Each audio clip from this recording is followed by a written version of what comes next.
Good afternoon, social media! I hope everyone had an awesome Christmas and an even better New Year's. I know I did, and with the new year here, I'm ready to take this channel to new heights, baby! So much has happened this week, from a scary moment on Monday Night Football to some surprises in the college football playoffs, and Skip Bayless being a dumbass. But then again, when isn't Skip Bayless a fucking moron? We'll dive more into that in a bit, but for now, it's time for the first episode of 2023. So cue the intro because No Mercy Sports coming at you, baby! Nobody can stop me now.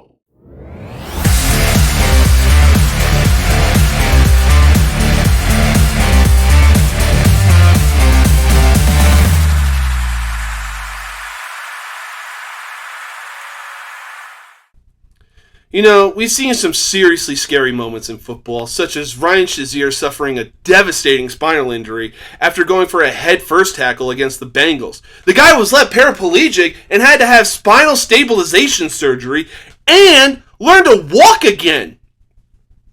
The most recent devastating injury was to his concussion against the Bengals on Thursday Night Football. But wait, what am I saying? It was a clear back injury because the fucking medical staff on the Dolphins couldn't tell that after Tua's head bounced off the grass and got up and started walking like a drunken idiot back in week 3 against the fucking Bills. That was anyways, after the clear fucking concussion against the Bengals, not only did Tua's hand seize up, but it looked like either A, the butler's hand from Scary Movie 2, or B, the dude was meeting Coolio after Coolio recently passed leading up to the game. Had to get carried off by an ambulance. Now, just this past Monday, another scary moment happened. It was the Bills versus Bengals, and about halfway through the first quarter, Bills safety Damar Hamlin gets a tackle on T. Higgins. After the tackle, Hamlin stands up and then immediately collapses to the ground, going into cardiac arrest. This was some scary shit, as CPR would be needed to bring him back, and he would be rushed to the Cincinnati hospital not too far from the stadium. You know, the ironic thing about all these injuries was that all three teams were playing the Bengals. Now, I don't know if that's just a coincidence, or if Cincinnati is the place you go to suffer a serious injury, or possibly die. Anyways, after the incident, the game was immediately canceled because of what happened. Honestly, this was a good call by the NFL because in moments like that, a person's life matters more than the game. Now, sure, the other two games resumed play after they too would be carried away by ambulance, but I guess because this incident seemed more life-threatening, it had to be led to being called off. I don't know. The good news is Damar Hamlin is making remarkable improvements in the last few days. So keep fighting, man. We're all behind you and support you. Aside from Hamlin, there's also another player I'm feeling bad for, and that's Bengals receiver T. Higgins. I honestly can't even imagine how heavily this is weighing on him mentally. And it was just a routine tackle, too. The sadder thing is the backlash against him after the incidents. Are you people seriously that fucking stupid thinking that he would plan something like this? If that's your thought process, then congratulations. You're a fucking moron! Oy. As I said earlier, sometimes a person's health and safety, or a person's life, matters more than the game itself. Unfortunately, there's one individual who thinks otherwise. Skip motherfucking Bayless. This idiot got more guts than brain, apparently, because following the incident during the game, Skip would take to Twitter and tweet the following. No doubt the NFL is considering postponing the rest of this game. But how? This late in the season, a game of this magnitude is crucial to the regular season. Outcome, which seems irrelevant now. Skip, I got a few things I want to ask you. Have you lost your motherfucking mind, boy? tweet and say the game matters more than a person's life? No, I'm still not done with you. You're then gonna make another tweet trying to defend what you just said and actually pretend to give a shit? I think the saddest part is that there are people who actually believe he isn't wrong for what he tweeted. Fuck, it's probably the same people that are giving T. Higgins backlash for being involved in what happened to Hamlin. In any case, this man Skip Bayless has got to be the biggest dumbass on the face of this earth. Hell, maybe Nick Wright got him beat. But anyways, just how big, you might ask? After the tweet, Skip's co-host for Undisputed and football legend Shannon Sharpe was a no-show the next day. As if that wasn't enough, Skip had the stage to apologize for what he tweeted, but didn't have the fucking balls to say it. Instead, he tiptoed around it and then went on to act like he didn't do anything wrong. Wednesday, Shannon Sharpe would show back up and proceed to do a monologue about why he did what he did. He gets to the point of asking Skip to take his tweet down and continue what he was going to say. But like a jackass, Skip interrupts him, and you can easily see the disgruntled look on Shannon's face. Now, usually that show is mostly about MJ versus LeBron and all that other shit. But when it gets to that topic, Shannon will have his head so far up LeBron's ass that I can't tell where LeBron starts and Shannon ends. But this case was different. After what happened Monday, and if someone I worked with did something like that too, I wouldn't show up either. I don't blame Shannon for having that look on his face. Hell, if I was in Shannon's position, I would have leaped across the table and beaten Skip senseless until I couldn't raise my hand to deliver another blow. This fucking idiot loves being the center of attention and loves hearing himself talk and gloat about his fucking teams. If I'm Shannon, I'm telling FS1, hey, you guys either fire Skip because he's a dumbass or I'm gone.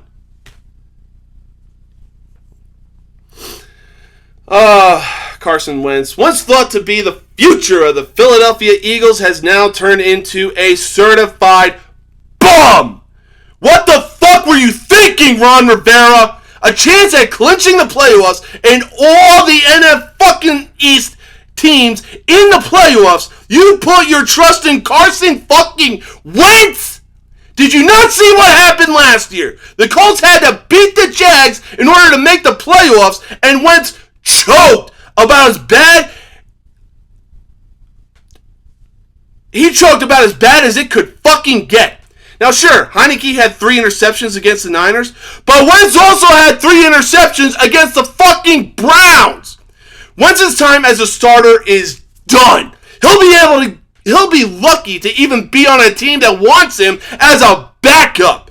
You can't rely on this guy to save your life. The Redskins have better trust in Heineke than they do you, Carson Wentz. Let's move on, but holy fucking shit. The drama that ensued for the college football playoffs was insane. To get things started, TCU and Michigan faced off, and it was electric from the get-go. TCU would find themselves up 21-6 at the half, but the second half would be a different story. At the start of the second half, it would be nothing but a shootout. Michigan would end up outscoring TCU 24-20 in the third quarter, but the fourth quarter was when things got really interesting. With TCU up 51-38 in the fourth, Michigan would get a touchdown to only be down by 6. With just over 30 seconds left in the game and Michigan on their own 20, they blew it with a botched snap and would end up losing. What's even crazier is that TCU narrowly escaped on a clear targeting. Had that not happened, Michigan probably would have marched down the field and gotten the win. A crazy yet exciting game, and TCU would find themselves in the national championship. There's no way Ohio State versus Georgia can be even crazier than that game. Scratch that. Alright! Honestly, going into this game, I had Georgia winning in an absolute blowout. Hell, I even predicted that the Buckeyes would be lucky to walk away with their dignity. But that wasn't the case. Every time it looked like Ohio State would start to pull away from the champs, Georgia would continue to fight back and stay in the game. It wasn't until the score was 41-42 with 8 seconds left that the Buckeyes had a chance to send the champs home and move on to the national championship for the first time, I believe, since 2015. The funny thing about Ohio State's situation, the commentators were talking about the field goal kicker and how it's always been his dream to play for the Buckeyes. Well, he sure was living the dream and also had a chance to get free drinks for life and be drained of every bodily fluid in him. No pressure, kid. There's no way he misses this, except he fucking missed it! He blew it! He is a dead man walking around the campus of Ohio State! I get it. A lot of pressure for the kid and all that other stuff, but let's face it. He blew it, so now the national championship is set between TCU and Georgia. So now the big question is, who becomes the national champion? Now the safe answer would be to go with the defending champs, Georgia. But TCU has been on a Cinderella run since the season began, and Max Duggan is playing like an absolute stud. The last time we saw a team go into the season unranked and make it to the national championship, actually scratch that, 2 teams. 2012 Notre Dame and 2013 Auburn. But you know what? Both bowl games were full of surprises, and with TCU riding this much momentum, I'm taking TCU, baby! Oh, you know, college football might be coming to an end this upcoming Monday, but the NFL is still going on, and there's still predictions to be made. Now, sure, most teams that have already clinched a playoff spot will be resting their starters, but other teams still have a chance to clinch a playoff spot. Getting things started, we got the Chiefs heading to Las Vegas. The Raiders season is already over, so it won't be much of a surprise when Kermit the Frog and the Chiefs walk away with the win. Hell, Patrick Mahomes is 15-0 in AFC West games. Next is a fight for the AFC South as the Jaguars and Titans face each other. Going into the season, I really didn't expect Jacksonville to be this fucking good. So you can imagine my surprise seeing that they have a chance to clinch the AFC South and a fucking playoff spot. What? This is going to be a hard-fought game, but I see Jacksonville clinching the South and getting a playoff spot. So, sorry, Tennessee. Up next, the Vikings are headed to the cold tundra of Chicago to take on the Bears. Chicago, I only have this to say to you guys. Get Justin Fields some fucking help! My God, the poor kid has been doing more running than Forrest fucking Gump! Anyways, sorry Chicago. Minnesota is getting the win over you guys. Cheers! Skol. Do Viking fans even know that Skol means cheers in Swedish? Whatever. The NFC South champs, Tampa Bay Buccaneers, head to Atlanta to face the Falcons. Sure, the Bucs already clinched the South, but knowing Tom Brady, he's going to want more than just that and finish with a winning record. Bucs win this one.